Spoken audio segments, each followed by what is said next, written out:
મોરબી મનપા બન્યા બાદ કામગીરી ધીમી પડી, રઝળતા અરજદારો।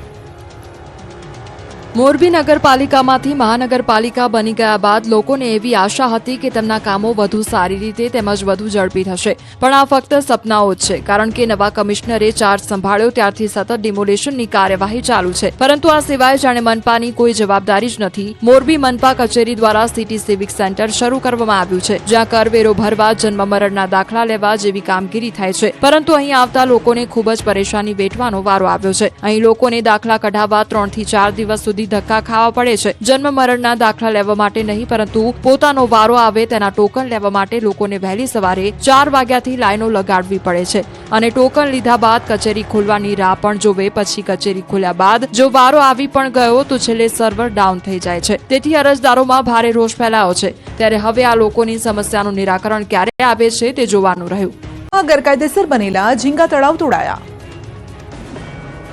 ગેરકાયદેસર ઝીંગા તળાવ તોડી પડાયા સુરતમાં। મજૂરા મામલતદારે ખજોદમાં સરકારી જમીનો પર તાણી દીધેલા 7 ઝીંગા તળાવનું ડિમોલિશન કરી 1 લાખ ચોરસ મીટરથી વધુ જગ્યા ખુલ્લી કરાવી। સરકારી જગ્યા પર દબાણ વધતા મજૂરા મામલતદારની ટીમે ખજોદની બ્લોક નંબર 177 વાળી 1 લાખ ચોરસ મીટર સરકારી જમીનમાં બનાવી દેવાયેલા 7 ઝીંગા તળાવ તોડી પાડ્યા। મામલતદાર સહિતની ટીમ સવારે તળાવમાં પાણી હોવા છતાં બુલડોઝરથી પાર તોડીને પાણીને દરિયામાં વહેતું કરતી હતી। સરકારી જમીન પરના ગેરકાયદેસર ઝીંગા તળાવો તોડી પડાતા ડુમ્મસ સુધીના માફિયાઓમાં ફફડાટ છે। આગામી દિવસોમાં અન્ય સ્થળે પણ કાર્યવાહી કરાશે। જૂના પંડ્યા બ્રિજ પરથી સાવધાનીપૂર્વક નીકળજો, પડ્યા છે પોપડા। વડોદરા વાસીઓ શહેરના જૂના પંડ્યા બ્રિજ પરથી નીકળો તો સાવધાનીપૂર્વક નીકળજો, કેમ કે 55 વર્ષ જૂના પંડ્યા બ્રિજના પોપડા ખર્યા છે। બ્રિજ પરથી પોપડા નીચે પડતા લોકો એકત્ર થઈ ગયા હતા। જ્યારે બ્રિજ પરથી પોપડા ખર્યા ત્યારે નીચે કોઈ ન હોવાથી મોટી જાનહાનિ ટળી ગઈ હતી। અહીંથી હજારો વાહન ચાલકોની અવરજવર હોય છે, ત્યારે જર્જરિત બ્રિજના પોપડા તૂટી પડતા અનેક લોકોના જીવ પર ખતરાને લઈને અનેક સવાલ ઉભા થયા છે। કોઈનો ભોગ લીધા બાદ બ્રિજનું સમારકામ થશે। વિબ્ગ્યોર સ્કૂલની મનમાની, એફઆરસીને પણ ગણકાર્યા વગર ફીમાં 20% વધારો ઝીંક્યો।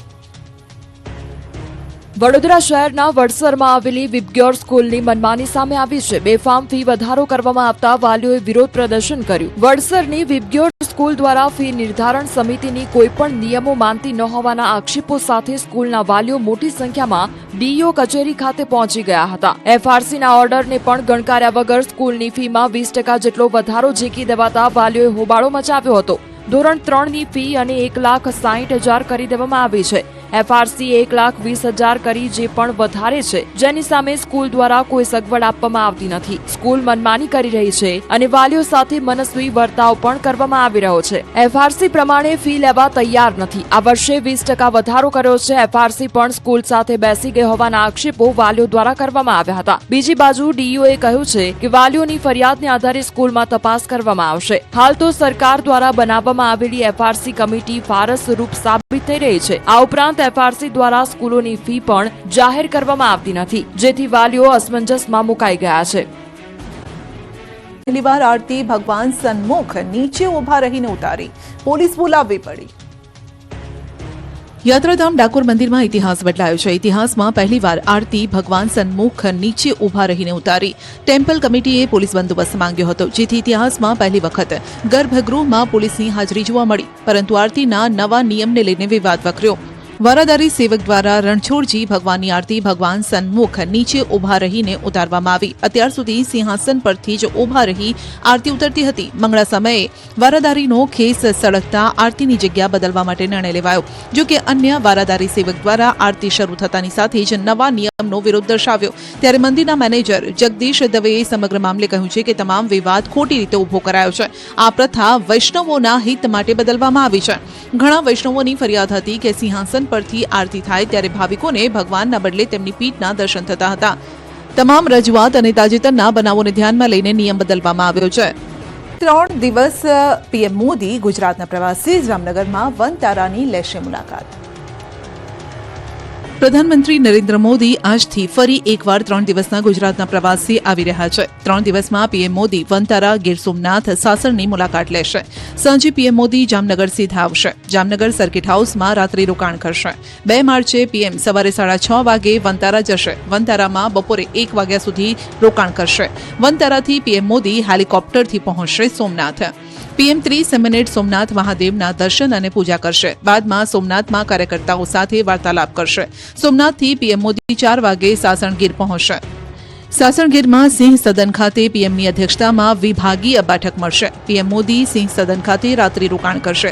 3 માર્ચે પીએમ સવારે 7 થી 9 વાગ્યા સુધી જંગલ સફારીની વિઝિટ કરશે. જંગલ સફારીની મુલાકાત બાદ વન વિભાગની નેશનલ કોન્ફરન્સમાં હાજર રહેશે. બાદમાં પીએમ સાસણ ખાતેના સિંહ સદનથી ગીર હેલીપેડ પહોંચશે. હેલીપેડથી 12 વાગે પહોંચશે રાજકોટ અને રાજકોટથી પીએમ મોદી બપોરે 2 વાગે દિલ્હી જવા માટે રવાના થશે. સરકારી હોસ્પિટલના ઓપરેશન થિયેટરમાં વિસ્ફોટ, કર્મચારી ઘાયલ. પોરબંદરની સરકારી ભાવસીજી હોસ્પિટલમાં બ્લાસ્ટ થયો હતો. હોસ્પિટલના ઓપરેશન થિયેટરમાં આવેલા ઓટોક્લેવ હોરિઝોન્ટલ બોઇલરમાં બ્લાસ્ટ થયો હોવાની ઘટના બની છે.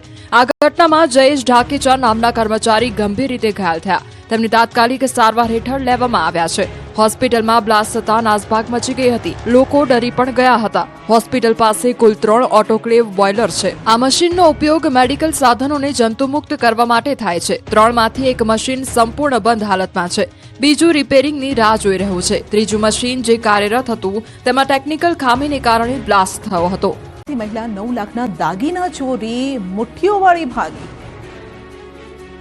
લગ્ન પ્રસંગમાં દાગીના સાચવીને રાખજો. સુરતમાં લગ્નમાં લોકોના દાગીના ચોરતી મહિલા ગેંગ સક્રિય થઈ છે. સુરતના વરાછામાં સૌરાષ્ટ્ર પટેલ સમાજની વાડીમાં શ્રીમંતના પ્રસંગમાં હાજરી આપવા આવેલ જામનગરના બિલ્ડરનો રોકડ 1 લાખ, દાગીના સહિત 9.68 લાખની મત્તા સાથેનું પર્સ ચોરી થઈ ગયું.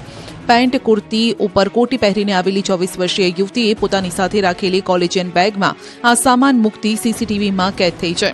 દ્રશ્યમાં જોઈ શકાય છે કે સ્ટેજ પરથી યુવતી આવે છે અને સ્ટેજની સામે બીજી લાઇનમાં બેઠેલા જામનગરની મહિલા પાસે બેસે છે.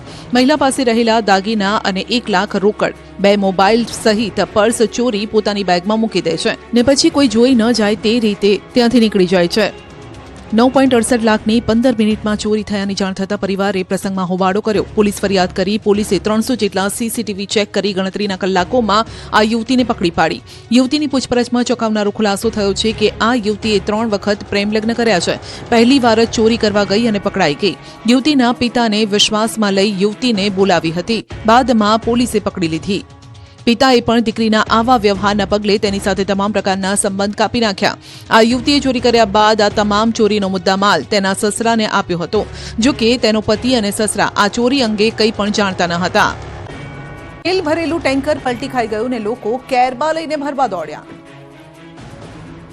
રસ્તા પર સિંગતેલ ભરવા પડાપડી કરતા આ દ્રશ્યો કચ્છના છે. કચ્છમાં સિંગતેલ ભરેલા કન્ટેનરનો અકસ્માત થયો. મુન્દ્રા ગાંધીધામ હાઈવે પર તેલ ભરેલું કન્ટેનર પલટી જતા સિંગતેલ રસ્તા પર વહેવા લાગ્યું. રસ્તા પર જ તેલના ખાબોચિયા ભરાઈ ગયા. આ વાતની જ્યારે લોકોને જાણ થઈ તો તેઓએ જે હાથમાં આવે તે વાસણ લઈને રસ્તા પર પહોંચી ગયા અને કન્ટેનરમાંથી તેલ ભરવા લાગ્યા. ડબ્બા, કેરબા, ડોલ લઈ લોકો અકસ્માત સ્થળ પર પહોંચી ગયા અને કન્ટેનરમાંથી નીકળી રહેલા તેલીય પદાર્થથી વાસણો ભરવા લાગ્યા. આ વાત જેમ જેમ પ્રસરતી ગઈ તેમ લોકો વધતા ગયા અને મફતમાં તેલ ભરવા જાણે પડાપડી કરી નાખી. કેટલાક લોકો તો નીચે ઢોળાઈ ગયેલું તેલ પણ ભરતા દેખાયા. 5 થી 10 લોકો જ નહીં, મોટી સંખ્યામાં લોકોએ તેલની લૂંટ કરી.